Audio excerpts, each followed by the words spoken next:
থেকে, আরবি মাসের 9 তারিখ ফজর থেকে 13 তারিখ আসর পর্যন্ত প্রত্যেক ফরজ নামাজের পরে সালাম ফিরানোর পরে তাকবীরে তাশরিক আল্লাহু আকবার, আল্লাহু আকবার, লা ইলাহা ইল্লাল্লাহু, আল্লাহু আকবার, আল্লাহু আকবার, ওয়ালিল্লাহিল হামদ একবার পড়া ওয়াজিব।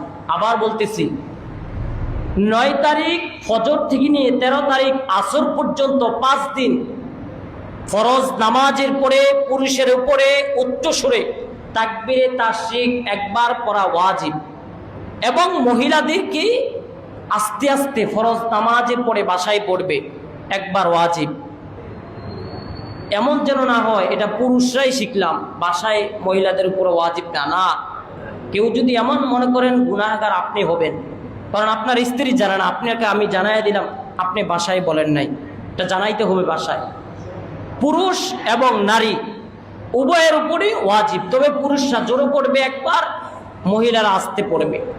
তাকবীরে তাশরিকটা 2-1 মাসকে করায় দিই, আমার সাথে পড়েন আল্লাহু আকবার, আল্লাহু আকবার, পড়েন আল্লাহু আকবার, আল্লাহু আকবার, লা ইলাহা ইল্লাল্লাহু, আল্লাহু আকবার, আল্লাহু আকবার, ওয়ালিল্লাহিল হামদ, আল্লাহু আকবার, আল্লাহু আকবার, লা ইলাহা ইল্লাল্লাহু, আল্লাহু আকবার, আল্লাহু আকবার, ওয়ালিল্লাহিল হামদ।